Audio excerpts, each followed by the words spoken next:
never go off on your own when there's a masked killer around. You're the one that said we needed more beer. Yeah, and you should have asked me to come down here with you. Follow someone into a dark, creepy basement alone. How do you know I'm not the killer? Because I am. I'm not actually, but let that be a lesson. Don't trust anyone. What is up, my friends? Thanks for clicking on this video. I hope you guys had a great weekend. Happy Monday. 4 more days, you guys, or actually less than that, till the big day. Scream 6 will finally be here. I am totally excited. I can't believe that we're this close already. The more I hear about this movie, the more excited I get. And I'm even more excited considering the early positive reactions that the movie is getting. I've been hearing a lot about how intense it is, how gory it is, bloody. A lot of things are being praised about it. Some of the performances, like the New York setting. I mean, I'm over the moon for it, and I can't wait to check it out for myself. So, as you guys know, I've been doing my Scream reviews. I have the first 4 up, the original Scream 2, Scream 3, and Scream 4. So, today I want to give you guys my thoughts on Scream 5, or Scream 2022.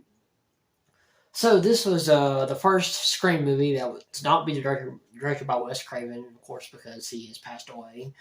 And, the team behind Ready or Not, Radio Silence, also known as Matt Bettinelli and Tyler Gillette, had taken up directing duties and directed this entry in the franchise, with Kevin Williamson returning, but not writing, but helping produce and executive produce the film, and he'll also help produce Scream 6 as well. So Scream brings us back to Woodsboro. Now we have a whole new set of characters. We have Sam Carpenter and her sister Tara, played by Melissa Barrera and Jenna Ortega, respectively. After Tara is attacked by Ghostface, which this film contains the first opening kill that's not a kill. So I thought that was a real unique idea. We have every movie before this has started off with an actual opening kill, but in this one there is no kill, and I actually admired that. I thought that was a kind of something different to do with it, and I'll get into that. I'll get into that in a few minutes. So basically, her attack pretty much brings Sam back to Woodsboro, and they find out that her and her friends are being terrorized once again by Ghostface, who's setting out to claim a whole new group of victims. This also brings back Dewey. This also brings back Dewey, who is now retired, and also we have Judy Hicks, which was Dewey's deputy in Scream 4. Marley Shelton, who is now the sheriff of Woodsboro because Dewey is now retired. And we also have Gale Weathers, who returns as well, who returns as well. And we have Neve Campbell also as Sidney Prescott. And they get involved again. They get involved with it also, sort of indirectly. The main focus of this movie really is on the new characters. And then you have Jack Quaid, who plays Sam's boyfriend, and this movie kind of plays out sort of like the original, and if you think about it, and then Dewey, whenever and then basically Sam tries to get Dewey to help her try to find Ghostface and try to save her family, because Sam and Tara have been kind of estranged for about 5 years, because the fact that Sam is actually the daughter of Billy Loomis. So this kind of creates this kind of turmoil, and Sam is kind of dealing with this and knowing that she's like the daughter of a serial killer, and that he was responsible for the original events that happened. And so yeah, so we have so basically, and it all kind of come and some of the rules are saying, hey, it all comes back to the original. So that's basically what happens, because it comes back to a party that they decided to throw at Stu Macher's house. And also, and we also have some other characters. Mainly, we have Vince, played by Kyle Gallner, who I believe was the son or nephew, I think, of Stu Macher. And then we have Mindy and Chad Meeks, who are the niece and nephew of Randy. And so now all these characters that were related to the original characters, so they all kind of get involved, are becoming involved, and they're all part of this whole plan that Ghostface has. So yeah, and that's the gist of Scream 2022. Now, I absolutely love this sequel. I really did. This is probably gonna. I think this is probably gonna be right my second or third slot, depending on how Scream 6 is and how much I like it. I'm still gonna have a little adjusted on my ranking, but I love this movie. I was thoroughly enjoying. This is a movie I think that Wes Craven would be really proud. I think it really kind of brings that same kind of tone that the original did. It has that same meta humor, and has some. I think some really good, solid characters. Great performances by Melissa Barrera and Jenna Ortega. Specifically, I think Jenna Ortega. This is one of the movies, of course, one of her performances that really is making her the modern day Scream Queen. You know, with this movie and X and Wednesday. I mean, Jenna Ortega is just hitting it out of the park. I know she's got a lot of other movies she's got on her schedule, but and then we had the legacy characters that come back. We have David Arquette and Courteney Cox and Neve Campbell. When they're on screen in the movie, they're great. I mean,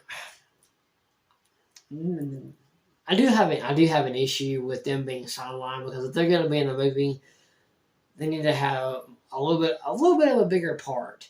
But you know, their parts were a little bit small, and they were kind of sidelined, sort of like Jamie Lee Curtis was in Halloween Kills, but it wasn't this bad. It wasn't as that ineffective anyway. I didn't mind it. It was okay. You know, it wasn't a big deal. I actually liked our new characters enough to not really have a bigger problem with that. So, you know, and the fact that Neve Campbell is not returning for Scream 6, it doesn't bother me. You know, she deserves this. She deserves a break from Ghostface. You know, she's been living with this for over 25 years. She needs to take a vacation from this. And, you know, when we all know what happened to Dewey, I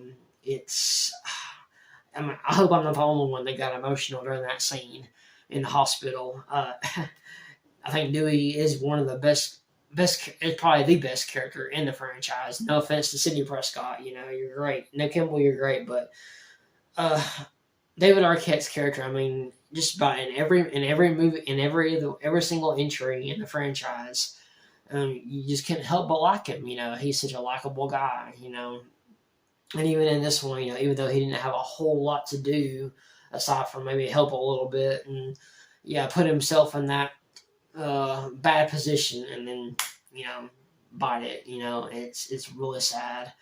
Also, the opening scene. I mean, I think Jenna Ortega. This is the opening scene. This is just one of many reasons why Jenna Ortega is so great, and such a terrific actor. You know how terrified she is, and and it's funny. You know, the phone call. You know that she gets. The killer. Is really kind of clever when he starts out pretending like he's a regular person, and then he slowly, gradually becomes the killer. In his voice.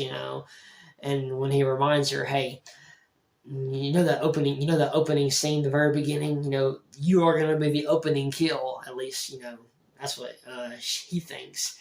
And so I thought it was pretty clever and all, but and then the final act, as far as the reveal goes, the reveal.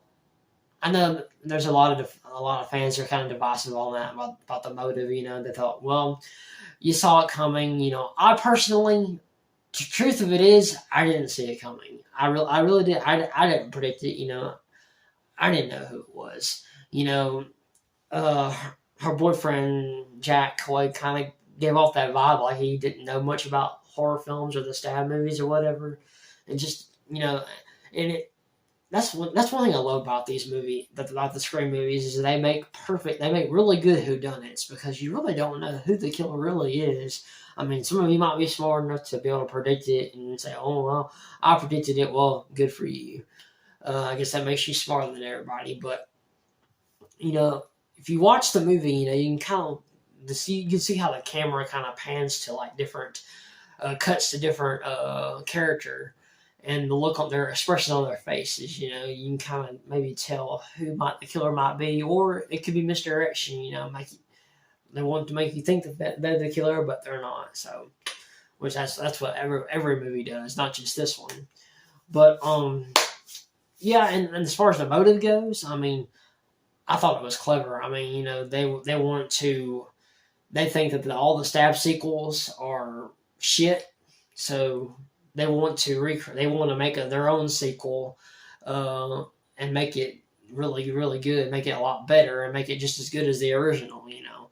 And they want to make, you know, a certain character the villain, and they'll be the hero, you know, make it look like that they're the ones responsible. So I thought it was a good enough motive. I thought it was pretty cool, you know. Like I said, I thought Jack Quaid gave really good performances. Really good performance. Melissa Barrera and Jenna Ortega. I mean, and then our legacy characters, of course, when they were on screen, they were really good. So I love this sequel.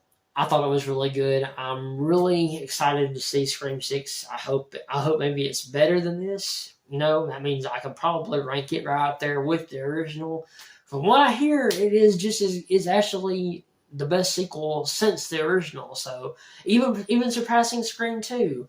I think that Scream 2 is better than this Scream here. So, we'll see. But yeah, that's my thoughts on Scream 5 or Scream. What do you guys think of this sequel? What are your thoughts on it? I love you guys. Don't forget to like, subscribe if you haven't already. Comment down below. What are your thoughts on Scream 2022? I love you guys. Don't forget to check out my other reviews on the Scream series. As soon as I give you my thoughts on Scream 6, I'll be doing my Scream franchise ranking, and I will see you in the next one.